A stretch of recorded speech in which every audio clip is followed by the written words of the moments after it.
Meu pai não gritou quando tentou me apagar. Ele apenas se recostou na cadeira, ali na mesa de jantar da minha própria casa, olhou nos meus olhos e disse: é seu dever pagar pelo casamento dela. Minha mãe dobrou o guardanapo como se aquilo fosse etiqueta, não uma execução. E Brooke, minha irmã mais nova, manteve aquele sorriso suave e satisfeito mesmo que ela carregou a vida inteira sempre que alguém ia perder para que ela pudesse ganhar. Eu não chorei. Não implorei. Apenas me levantei, empurrei a cadeira de volta para o lugar e disse a frase mais calma que já saíra da minha boca: vocês têm 24 horas para sair da minha casa. E foi ali que tudo mudou. Meu nome é Daisy, e por grande parte da minha vida eu achei que manter a paz era a mesma coisa que manter uma família. Eu fui a criança que aprendeu cedo a ficar quieta, a resolver as coisas sozinha, a nunca ser um problema.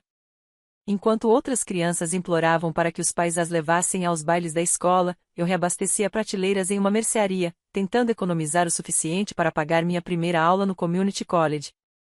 Meus pais, Arthur e Evelyn, adoravam dizer às pessoas que criaram uma filha independente. O que eles nunca mencionavam é que essa independência não foi algo que eles cultivaram, foi uma habilidade de sobrevivência que eu precisei desenvolver. E então havia Brooke, minha irmã mais nova. Brooke, que passou a infância como se o mundo lhe devesse uma aterrissagem suave. Brooke, que sempre ficava com o quarto maior, as coisas melhores, os elogios mais altos, as desculpas mais gentis. Quando Arthur perdeu o emprego de contador há 3 anos, eles apareceram na minha porta com 2 malas e a expectativa não dita de que meu sucesso significava a rede de segurança deles. Disseram que seria temporário. De alguma forma, o temporário virou ele se instalando na minha casa tão completamente que ela deixou de parecer minha. Na noite em que chegaram, minha mãe entrou direto na cozinha e começou a reorganizar as gavetas. Não perguntou. Não olhou para mim. Apenas disse: você vai me agradecer, querida. Eficiência importa. Arthur tomou meu escritório em menos de 1 hora, alegando que precisava do espaço para procurar emprego, uma busca que eu nunca ouvi realmente fazer. E Brooke, que supostamente ficaria só alguns dias, entrou no meu quarto principal, girou devagar e disse: esse quarto tem mais a ver comigo. No fim da semana, eu estava no antigo quarto de hóspedes, em uma cama estreita que eu tinha comprado para amigos visitantes. As contas dobraram, depois triplicaram. Alguém vivia ajustando o termostato para confortáveis 22 graus, como se eu estivesse administrando um resort. Meu carro era pego emprestado sem permissão. As compras desapareciam assim que eu as colocava na bancada. E sempre que eu tentava falar delicadamente sobre dividir despesas, Evelyn batia na minha mão e dizia: família cuida da família. Engraçado como a família sempre parecia significar que eu cuidava deles. Até fora de casa a história foi distorcida. Minha vizinha, Dona Patterson, me puxou de lado certa tarde, com simpatia nos olhos. Seus pais me disseram que tem sido difícil para você financeiramente, ela sussurrou. Difícil para mim, enquanto eu pagava por tudo. A verdade era impossível de ignorar, mas eu continuava dizendo a mim mesma para aguentar. É isso que filhas boas fazem, certo? Elas se esticam, se dobram, cedem espaço. Só 6 meses atrás, quando comecei as sessões com a doutora Leu, minha terapeuta, alguém finalmente deu nome ao que estava acontecendo. Abuso financeiro, manipulação emocional e uma vida inteira de condicionamento que me fez acreditar que aquilo era normal. Eu ainda não confrontei ninguém. Não estava pronta. Mas passei a notar tudo. Cada comentário cheio de direito, cada olhar cochichado, cada vez que Brooke agia como se minha casa fosse o reino dela. E eu sabia que algo estava vindo. A mudança não chegou de uma vez. Veio em pequenas fraturas quase invisíveis, do tipo que você só percebe depois que alguém te ensina como olhar. A doutora Leu tinha me dito em uma sessão: você foi treinada para normalizar o caos. Comece a prestar atenção nos detalhes que te ensinaram a ignorar. Então eu fiz isso e, quando comecei, não consegui parar. Tudo começou pelas contas. Numa manhã de sábado, sentei à mesa de jantar, a mesma onde eu comia comida pronta depois de longas noites no escritório, e abri a pilha de pagamentos que eu vinha evitando. Luz, água, mantimentos, gasolina, produtos de casa. Cada item tinha praticamente dobrado desde o dia em que minha família se mudou para cá. Somei tudo 2 vezes, depois uma terceira. Os números não mentiam. Eu estava sustentando financeiramente 3 adultos que agiam como se eu fosse obrigada a bancar o estilo de vida ao qual eles tinham se acostumado. Enquanto eu calculava os totais, Brooke atravessou a sala descalça, rolando o feed do celular. Não perguntou o que eu estava fazendo. Nem olhou para as contas. Só abriu minha geladeira, pegou a água com gás que eu estava guardando para mim e disse: "Estamos ficando sem compras de novo. Você pode ir ao mercado hoje? Nenhuma, por favor. Nenhuma oferta para ir junto. Nenhuma consciência de que ela não comprava mantimentos havia 3 anos. Outra rachadura. Depois veio o dia em que o noivo da Brooke apareceu. Ele ficou parado na minha porta segurando uma caixinha de doces, tentando ser educado. "Posso falar com você um segundo, Daisy?", perguntou, inquieto. Não era o tipo de homem que sempre tentava fazer a coisa certa, mesmo quando não entendia muito bem as pessoas ao redor. Saímos para a varanda. Ele pigarreou. "A Brooke está muito animada para o casamento. Seus pais comentaram que talvez você pudesse ajudar com algumas despesas." Eu fiquei olhando para ele, chocada ao perceber que minha família aparentemente já tinha planejado como gastar meu dinheiro. "Por que eles diriam isso?", perguntei. Ele hesitou. "Acho que eles presumiram que você iria querer contribuir, já que você é estável." Estável. Essa palavra bateu como um tapa. Não bem-sucedida, não trabalhadora. Apenas estável. O eufemismo que as pessoas usam quando acham que você tem capacidade infinita para absorver responsabilidades. Outra rachadura, uma autossuficiente para até Noah perceber. Ele se desculpou antes de ir embora, parecendo genuinamente confuso pela tensão em que tinha acabado de entrar. Então veio o momento que aprofundou ainda mais a fratura. Brooke tinha pegado meu carro o dia inteiro sem pedir, e quando voltou, o banco do passageiro estava manchado de maquiagem. Embalagens de fast food espalhadas pelo chão, e a luz do combustível piscando. Confrontei-a com delicadeza, como sempre fiz. "Brooke, você pode me avisar da próxima vez? Eu precisava do carro hoje." Ela piscou para mim como se eu tivesse falado em outro idioma. "Relaxa, Daisy. Você mal sai de casa. E não é como se você não pudesse pagar gasolina." O tom de direito era de tirar o fôlego. Mas os piores momentos não eram os grandes. Eram os pequenos, silenciosos, cotidianos lembretes constantes de que aquela casa já não era mais minha. Como Evelyn mudando minhas roupas para outro armário porque ela precisava de mais espaço. Como Arthur dizendo para as visitas: "Nossa casa tem uma luz natural ótima", como se ele tivesse pago um único mês da hipoteca. Como Brooke se espalhando no meu sofá, largando os sapatos em cima da mesa de centro. Cada vez que eu andava pelo meu próprio corredor, me sentia um fantasma assombrando a vida que eu mesma construí. E, ainda assim, minha voz permanecia calada. Meus limites, frouxos. Meu medo de ser a filha ingrata me mantinha paralisada, até que uma noite, na terapia, a doutora Leu se inclinou para a frente e disse: "A frase que abre tudo, Daisy, é esta: eles não estão confusos. Eles estão se beneficiando." Essa verdade atingiu mais forte do que qualquer argumento que minha família pudesse fazer. Ela reorganizou todas as memórias, todos os sacrifícios, todas as desculpas que eu tinha oferecido em nome deles. As correntes subterrâneas já não estavam subterrâneas. Estavam subindo, altas, impossíveis de ignorar. Algo estava vindo. Algo grande. Eu não sabia quando, mas sabia que, no momento em que a represa rompesse, tudo mudaria. Aconteceu numa noite de domingo. Aquele tipo de noite que costumava significar família, conforto, normalidade. Mas na minha casa, os jantares de domingo tinham se tornado outra coisa completamente diferente, uma performance, um palco onde meus pais interpretavam os papéis que queriam que o mundo visse os anciãos sábios e amorosos guiando as filhas adultas. Eu cozinhei como sempre, não porque alguém tivesse pedido com gentileza, mas porque era mais fácil do que ouvir Brooke reclamar que o tempero fica estranho toda vez que ela tocava numa panela. Preparei frango assado, legumes e uma salada simples. Nada sofisticado, só algo que talvez acalmasse a tensão o suficiente para sobrevivermos ao jantar. Mas eu senti no instante em que eles se sentaram, aquele zumbido no ar, como uma tempestade se formando atrás de janelas fechadas. O sorriso da Brooke estava doce demais, ensaiado demais. O olhar de Arthur permaneceu sobre mim um segundo a mais do que deveria. Evelyn continuava alisando o guardanapo, os olhos indo e vindo entre nós três. Algo estava chegando. Comemos em silêncio por vários minutos. Tentei respirar normalmente, fingir que o frango não tinha gosto de pressentimento. Então Arthur pigarreou aquele pigarro pesado, performático, do tipo que ele usava quando queria comandar a sala. Ele colocou o garfo na mesa com uma precisão lenta e calculada. Daisy, começou.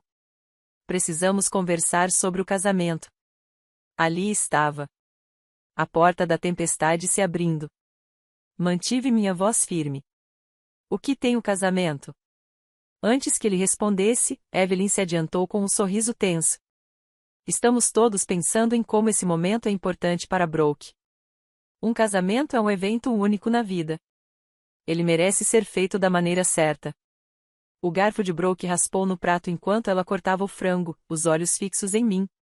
O mesmo sorrisinho que ela tinha quando criança, sempre que pegava algo que não era dela. Arthur se inclinou para a frente. É seu dever ajudar sua irmã. A palavra dever me atingiu como uma mão gelada no pescoço. Pisquei. Ajudar, como? Evelyn soltou uma risadinha, como se eu estivesse exagerando. Daisy, você é advogada. Tem um emprego estável. Contribuir financeiramente deveria ser uma coisa óbvia. Senti meu coração acelerar. De quanto estamos falando? Foi Brooke quem respondeu. 28 mil, disse ela com a mesma naturalidade de quem pede para passar o sal. 28 mil, meu fundo de emergência. Anos de trabalho, a única rede de segurança que eu tinha. Tentei engolir, mas minha garganta travou. Isso é muito dinheiro. A voz de Arthur endureceu. A família merece investimento. E se eu não puder? Perguntei baixinho. Ele me encarou diretamente. Então você precisa contribuir para a família. Se não vai fazê-lo, desapareça daqui para sempre. Meu ar saiu do corpo num único sopro afiado. Desaparecer da minha própria casa, a casa que eu tinha pago enquanto eles viviam ali sem pagar aluguel por 3 anos. Brooke não piscou. Não se mexeu. Nem fingiu desconforto. Apenas sorriu pequeno, convencido, vitorioso. Algo dentro de mim se partiu. Não alto, não violento. Foi um estalo quieto e preciso, como o rachado de um vidro fino. Por um longo momento, ninguém falou. Meus pais me encaravam como se estivessem esperando que eu pedisse desculpas por não concordar rápido bastante. Brooke girava a taça de vinho pelo cabo, cantarolando baixinho. E tudo o que eu conseguia pensar era: eles realmente acreditam que eu existo para servi-los. A voz da doutora Leo ecoou na minha mente: eles não estão confusos. Eles estão se beneficiando. Coloquei meu garfo na mesa. Minha mão já não tremia. Pela primeira vez em anos, meu coração desacelerou em vez de disparar. Meu corpo se aquietou. Minha mente clareou. Eu me levantei. Os olhos de Evelyn se arregalaram levemente. Arthur ergueu uma sobrancelha. Brooke inclinou a cabeça, quase divertida. Olhei para cada um deles, um por um, deixando o silêncio se estender até mesmo o sorriso debochado de Brooke vacilar. Então, com a voz mais calma que já tive na vida, eu disse: vocês têm 24 horas para sair da minha casa. A sala pareceu estalar. Arthur se levantou num salto. Você é uma ingrata, levantei a mão. Ele parou no meio da frase. Evelyn engasgou baixinho, a mão cobrindo a boca, como se não acreditasse que eu finalmente tinha deixado de ser a marionete deles. O sorriso de Brooke desapareceu, substituído por algo afiado, choque, depois raiva. Você não pode estar falando sério, ela disse. Estou. Você não pode simplesmente eu posso. E vou. Pela primeira vez, nenhum deles tinha falas prontas. Nenhum sabia o que dizer. Eles se olharam, esperando que alguém assumisse o papel principal no roteiro que vinham representando a vida inteira. Mas o roteiro tinha acabado queimado até virar cinza. Empurrei minha cadeira de volta para debaixo da mesa, alisei o guardanapo que nunca cheguei a usar. Vocês têm até amanhã à noite. Depois disso, vou trocar as fechaduras. Não levantei a voz. Não me defendi. Não expliquei nada. Apenas saí do cômodo, saí da culpa, da obrigação, da vida inteira encolhendo para caber nos limites deles. Atrás de mim, ouvi Brooke sussurrar, ela enlouqueceu. Arthur resmungou algo sobre respeito. Evelyn chorou no guardanapo, mas nada disso importava. A tempestade finalmente tinha estourado e, pela primeira vez, eu não era a pessoa se afogando nela. Não dormi naquela noite. Não porque estivesse com medo do que fiz, mas porque, pela primeira vez em 3 anos, a casa parecia pertencer a mim de novo. Cada rangido do piso, cada ruído do aquecedor, cada sombra na parede me lembrava que aquele era meu espaço, não o palco para o ego de outras pessoas. Sentei-me na luz fraca da sala, com as pernas dobradas sob mim no sofá, o sofá que Brooke sempre tomava como dela, e deixei o silêncio se acomodar. Silêncio de verdade, não aquele cortado pelas ligações de fofoca da Brooke, nem pelos torneios de golfe na TV do Arthur, nem pelos comentários constantes de Evelyn sobre como uma casa deve funcionar. Às 2 da manhã, abri meu laptop e revisei tudo o que eu sabia legalmente sobre remover hóspedes de longo prazo. Como advogada criminalista, direito de propriedade não era exatamente minha área, mas eu não precisava ser especialista para saber que estava totalmente dentro da lei. Eles não eram inquilinos. Não tinham contrato. Não pagavam nada. Não contribuíam com nada. Às 3 da manhã, marquei um chaveiro para vir na noite seguinte. Às 4, fiz uma lista de cada item da casa que era meu e era praticamente tudo. Às 6, preparei café e fiquei olhando pela janela enquanto o sol subia, pintando o céu de um laranja suave que eu não enxergava havia meses. Às 7 em ponto, caminhei pelo corredor e bati na porta do quarto principal. O meu quarto principal, aquele que Brooke tinha dito que combinava mais com a vibe dela na primeira semana em que se mudaram. Arthur abriu a porta vestindo um hobby que nem era dele, era um que eu tinha comprado anos atrás numa boutique no centro. Seu rosto estava inchado e irritado. O que foi agora? Ele disparou. Vim lembrar vocês. Eu disse, com a voz calma e firme, a mesma que eu usava ao falar com juízes, vocês têm 24 horas. Ele riu, debochado. Você está sendo dramática. Não, respondi. Eu fui paciente. Agora você está sentindo a diferença. Atrás dele, Brooke se sentou na cama num pulo, o cabelo desgrenhado, os olhos arregalados. Você tá mesmo fazendo isso? Ela exigiu. Sim. Evelyn apareceu no batente do banheiro do corredor, apertando o hobby contra o corpo como se estivesse atuando numa peça ruim. Daisy, querida, não faça algo de que vá se arrepender. Olhei diretamente para ela. Eu me arrependo de ter deixado chegar a esse ponto. Então me afastei. A manhã deles foi um caos silencioso, o tipo de caos em que sussurros parecem mais altos que gritos. Portas abrindo e batendo, malas sendo fechadas, armários se chocando, mas ninguém se aproximou de mim. Ao meio-dia, mudaram de estratégia. Se reuniram na sala como um tribunal. Arthur se inclinou para a frente, as mãos entrelaçadas. Evelyn sentou na beirada do sofá, com trilhas de choro pelas bochechas. Brooke cruzou os braços, fazendo o mesmo biquinho irritado que eu conhecia a vida inteira. Daisy, começou Arthur, achamos que você precisa reconsiderar. Não, respondi simplesmente. Evelyn tentou a seguir. Para onde vamos? Não temos economias, não temos um plano. Isso é crueldade. Crueldade? A palavra quase me fez rir. Encarei-a, vocês se mudaram para minha casa sem pedir. Tomaram meu quarto, meu escritório, meu dinheiro por 3 anos. E eu fiquei calada. Agora eu coloco um único limite, de repente, eu sou cruel? Brooke pulou de pé. Você é invejosa, é isso. Você não quer que eu tenha um casamento lindo porque não aguenta que as coisas são fáceis para mim. Eu também me levantei, devagar, deixando o momento respirar. Não estou com inveja, Brooke. Estou exausta. Ela piscou, confusa, não era uma fala para a qual ela tivesse ensaiado uma resposta. A voz de Arthur se elevou, família fica unida. Você não expulsa família. Eu não expulsei vocês, respondi. Vocês me deram uma escolha no jantar, pagar ou desaparecer. Só não esperavam que eu escolhesse a mim mesma. A sala ficou em silêncio. Ninguém tinha resposta. No início da noite, eles ainda estavam lá, ainda discutindo, implorando, fingindo que as consequências não eram reais. Então peguei meu celular, disquei o número e deixei que ouvissem chamar. O rosto de Arthur perdeu a cor.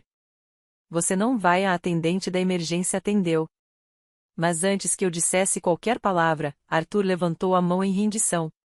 Tá bom, ele sibilou. A gente vai. Nas 2 horas seguintes, eu os observei arrumar as coisas. Não com raiva, nem com satisfação, com clareza. Evelyn embrulhava pratos que ela mesma comprara sem pedir, resmungando sobre como eu me tornei ingrata. Arthur caminhava pela casa como se estivesse deixando um reino que governara. Brooke batia gavetas com tanta força que achei que quebrariam. Quanto mais barulho eles faziam, mais calma eu sentia. Uma calma profunda e estranha, o tipo que aparece quando você finalmente para de se afogar. Às 21h23, eles estavam de pé na porta da frente com as malas. Evelyn virou-se para mim, os olhos brilhando. Espero que você esteja feliz, Evelyn sussurrou. Espero que eu esteja, respondi. Brooke não me olhou. O carro de Noah encostou na calçada e ela marchou até ele sem dizer uma palavra. Arthur ficou por um instante, o maxilar tenso, depois saiu para a noite fria sem olhar para trás. Fechei a porta, tranquei, apoiei a testa na madeira e, pela primeira vez em anos, a casa era minha, o ar era meu, o silêncio era meu. Caminhei por cada cômodo que eles haviam tomado: o quarto, o escritório, a cozinha. Havia marcas densas, manchas, arranhões, mas sob tudo aquilo os alicerces da minha vida ainda estavam lá. Respirei fundo, devagar. A paz não chegou como uma celebração, chegou como um longo suspiro, um que eu nem percebia que segurava havia 3 anos. A primeira manhã sozinha parecia irreal.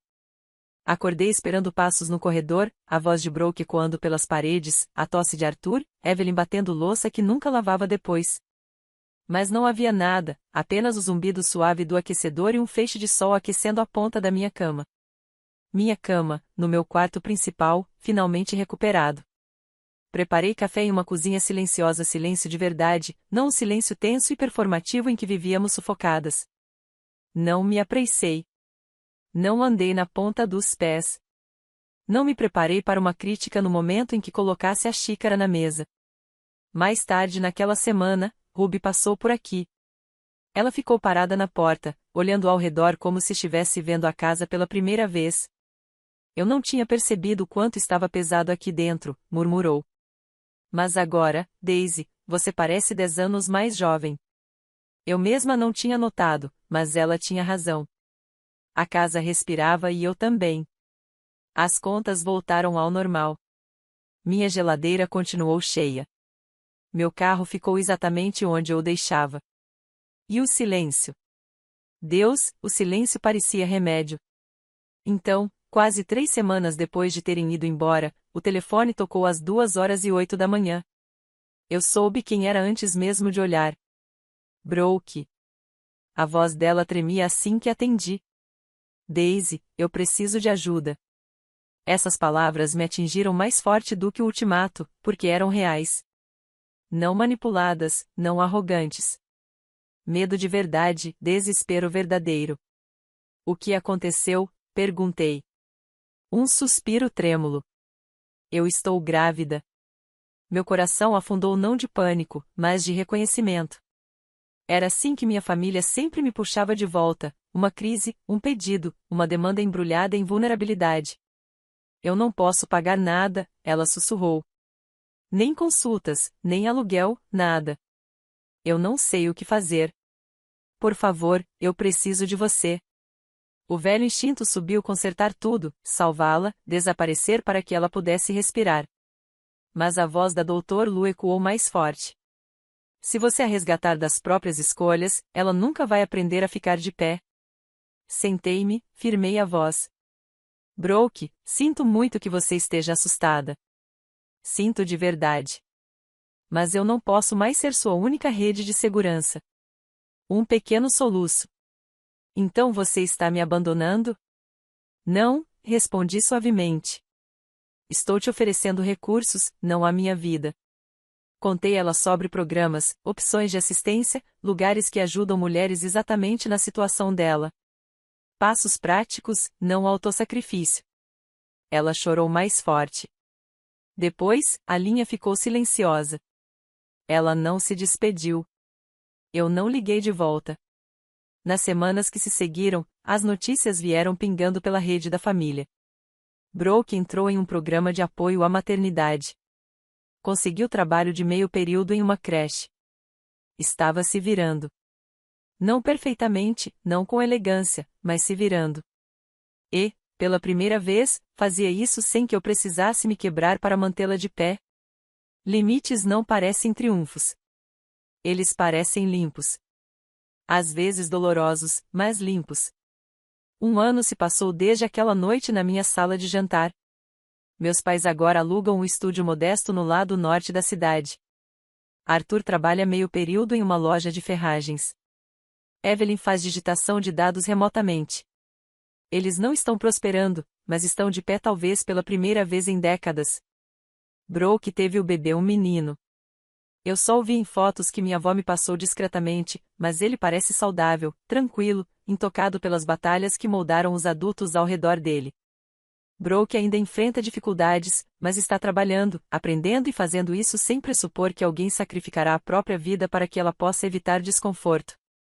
Quanto a mim, minha casa está silenciosa. Minhas economias estão intactas. Minhas manhãs são minhas novamente. Pela primeira vez, estou construindo uma vida que não exige que eu me diminua para abrir espaço para pessoas que nunca planejaram abrir espaço para mim. Se essa história toca algo familiar em você, diga de onde está me ouvindo. E se você já teve que escolher a si mesmo, compartilhe sua história abaixo. Não se esqueça de se inscrever, você não vai querer perder o que vem a seguir.